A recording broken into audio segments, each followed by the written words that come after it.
मैं इंडिया में सेफ़ हूँ और मैं इंडिया से बहुत प्यार करती हूँ। इंडिया मेरा देश है, जैसे जर्मनी है और जैसे ईरान है।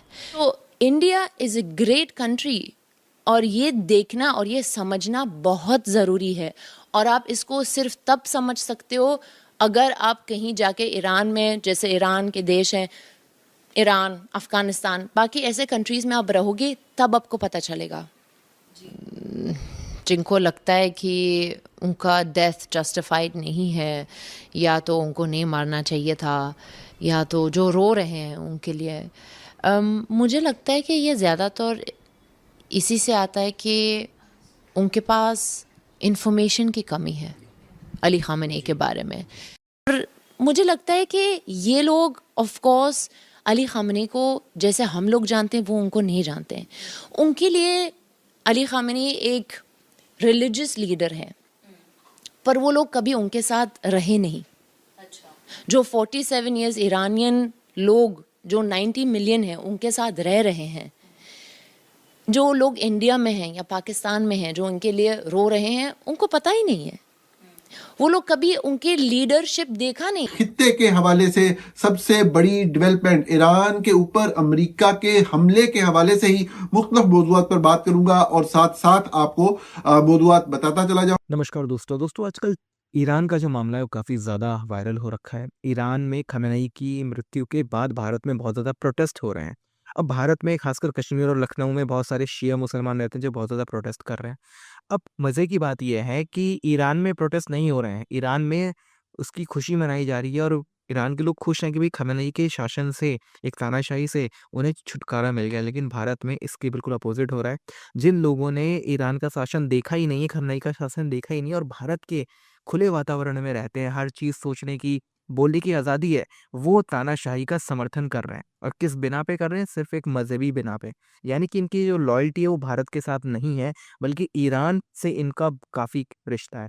बांग्लादेश में हिंदुओं की हत्याएँ होती हैं, कश्मीर में पहलगाँव में हिंदुओं की हत्याएँ होती हैं और ये लोग कभी सड़कों पे नहीं उतरते, कभी कुछ नहीं बोलते, लेकिन ईरान में खamenei मारा जाता है, जिसने अपने ही देश में 12,000 से ज़्यादा प्रोटेस्टर्स की हत्याएँ करवा दी थी, अभी पिछले 3-4 महीनों में उसके समर्थन में ये लोग सड़कों पे उतरे हुए हैं। तो देखिए किस तरह की मानसिकता है। आप क्या सोचते हैं कमेंट बॉक्स में ज़रूर लिखिएगा। वीडियो अच्छा लगे तो लाइक और शेयर ज़रूर करें। चैनल को सब्सक्राइब करना ना भूलें और बेल का आइकन प्रेस कर दें लेटेस्ट नोटिफिकेशन के लिए। आइए आगे बढ़ते हैं इस वीडियो में। और इसी वीडियो में हम देखेंगे कि एक ईरानी अभिनेत्री जो भारत में रहती है और वो किस तरह से समर्थन कर रही है ईरान के लोगों का जो खamenei के खिलाफ बात कर रहे हैं और वो खुद बोल रही है कि भाई देखो ईरान में और भारत में कितना बड़ा फ़र्क है। मैं इंडिया में सेफ़ हूँ और मैं इंडिया से बहुत प्यार करती हूँ। इंडिया मेरा देश है, जैसे जर्मनी है और जैसे ईरान है। पर अगर जब ईरान फ्री हो गया तो मैं ज़रूर जाऊँगी। मैं ईरान को बहुत मिस करती हूँ और मैं ज़रूर जाऊँगी अपने फैमिली से मिलने, पर मैं वापस आऊँगी क्योंकि इंडिया अभी मेरा घर है। लेकिन ईरान में डर लग रहा था अगर आप गए तो। मैं अभी नहीं जा सकती। मैंने इतना अगेंस्ट गवर्नमेंट बोला है कि वो मुझे जीने थोड़ी देंगे। यही भी हो गया डिक्टेटरशिप ना। मैं इतना प्रिविलेज्ड हूँ, मैं इतना खुश हूँ कि अभी यहाँ पे इंडिया में बैठ के मैं इसके बारे में फ्रीली बात कर सकती हूँ। पर ईरान में मैं ये नहीं कर सकती। ईरान में इतने सारे millions and millions of people are, we have so many political prisoners. Whoever dared to speak against the government was put into prison. Since years. वो सालों से अभी प्रिजन में है, अभी नहीं है। हाँ, अभी क्या हो रहा है, अभी सबको दिख रहा है क्योंकि वॉर हो गया है और ये वॉर को कंडेम कर रहे हैं। पर उनको ये जो 47 ईयर्स से चल रहा है उनको बिल्कुल कोई कुछ भी पता नहीं है। और ये एक्चुअली बहुत ही सैड है क्योंकि जब आप आते हो और ईरान के बारे में कमेंट करते हो without having full information, talking about there should be no war. Yes, there should be no war. Nobody wants war. Nobody wants civilians to die. But there were 50,000 civilians who died in January. Yes, at the hands of this regime.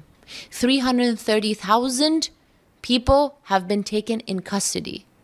There are female bodies that have not been written. पे जो उनके एक सर्वे सरवाते खिमनेनी उनकी मौत के बाद भारत में भी देखा गया कि महिलाएं छाती पीट कर रो रही हैं, उसके भी अलग अलग ओपिनियन है। बतौर महिला, ईरान की महिला, आप क्या कहेंगी? क्या ये लॉजिकल लगता है जो यहाँ की महिलाएं यहाँ के लोग कर रहे हैं? देखिए, मैं लॉजिक की बात नहीं कर सकती हूँ। मैं कभी कभी कोशिश करती हूँ कि बाकी लोगों को भी समझ सकूं शायद कि वो क्यों रो रहे हैं। मुझे लगता है कि ये लोग ऑफ कोर्स अली ख़ामेनी को जैसे हम लोग जानते हैं वो उनको नहीं जानते हैं। उनके लिए अली ख़ामेनी एक रिलीजियस लीडर है, पर वो लोग कभी उनके साथ रहे नहीं। जो 47 इयर्स ईरानियन लोग जो 90 मिलियन है उनके साथ रह रहे हैं, जो लोग इंडिया में हैं या पाकिस्तान में हैं जो उनके लिए रो रहे हैं, उनको पता ही नहीं है। वो लोग कभी उनके लीडरशिप देखा नहीं है, बस जो रिलीजियस चीज़ें हैं सुना है, पर जो लीडरशिप है वो अलग बात है। और इसीलिए मैं बोल रही हूँ कि कोई बात नहीं, आप बाहर से भी जब किसी को देखते हो कि यार इनका लाइफ कितना अच्छा है, इनका सब कुछ कितना अच्छा है, पर जब उनके लाइफ में जाते हो फिर पता चलता है कि कितने सारे प्रॉब्लम्स हैं। तो ये भी वही चीज़ है जो इन ईरान के बाहर के लोग हैं, उनको लगता है कि अली ख़ामेनी कितना अच्छा बंदा है, पर जब ईरान में जाके आप रहो फिर आपको पता चलेगा। और बस यही प्रॉब्लम है कि उनको बस पता नहीं है कि ईरान में ज़िंदगी कैसा होता है। मुझे एक चीज़ बताइए कि जितना हम यहाँ पर देख रहे हैं, एक विरोध हो रहा है, बहुत लोग रो रहे हैं, आप कह रही हैं कि एक ऊपर तौर पे देखा होगा, एक मतलब एक धार्मिक लीडर के तौर पर देखा होगा, इसलिए ऐसा है। आपको लगता है कि लोगों को समझने की ज़रूरत है कि मैं इंडिया की बात कर रही हूँ कि इंडिया बहुत बेहतर है ईरान से, या फिर उस हिसाब से समझने की ज़रूरत है जिस तरह का प्रदर्शन यहाँ हो रहा है उसकी ज़रूरत नहीं है? नहीं, ज़रूरत है ऑफ कोर्स। और ये आपको तब पता चलता है जब आपने मेरे जैसे एक देश में जैसे ईरान देश में रहे हो, क्योंकि आपको सिर्फ तब पता चलता है मैं इंडिया में क्यों हूँ या हम लोग जर्मनी क्यों गए, क्योंकि जो ज़िंदगी ईरान में था वो अनबेरेबल था, हम वैसे नहीं जी सकते थे, तो इसीलिए हम निकल गए ईरान से। हालांकि वो हमारा देश है, हम लोग बहुत प्यार करते हैं हमारे देश से, पर आप देखो इंडिया में इतना डेमोक्रेसी है, जितना भी अगर आप बोलो, बहुत सारे लोग हैं जो बोलते हैं इंडिया में ये नहीं है, इंडिया में वो नहीं है, ठीक है, पर अगर आप कोर में देखो, अलग अलग कौम से इतने सारे लोग हैं यहाँ पे जो साथ में रह रहे हैं। यहाँ पे अगेन इंडिया का इकोनॉमी आप देख लेना, 10 साल पहले और अभी इतना डिफरेंस है उसमें। अभी इंडिया एक वर्ल्ड पावर हो रहा है, और ये पिछले 10 सालों में ईरान और गिर रहा है, और ज़्यादा गिर रहा है। 47 ईयर्स से हम लोग गिर रहे हैं, और बाकी कंट्रीज़ को आप देख लेना हर जगह। So India is a great country, और ये देखना और ये समझना बहुत ज़रूरी है।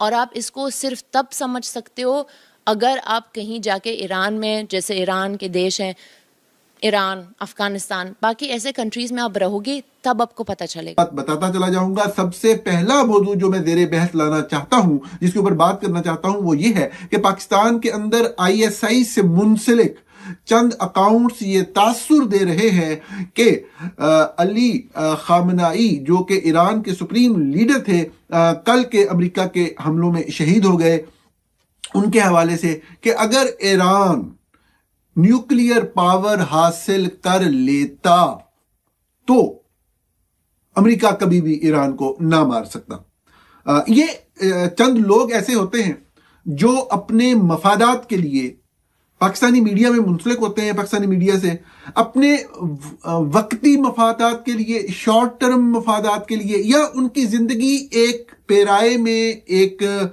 सुकून में गुजर रही होती है और उनको आसाइशें दस्तयाब होती हैं, फौज के साथ किसी न किसी लेवल, किसी न किसी जरिए से राब्ता होता है, तो वो फौज के बयानिए, जहर आलूद बयानिए को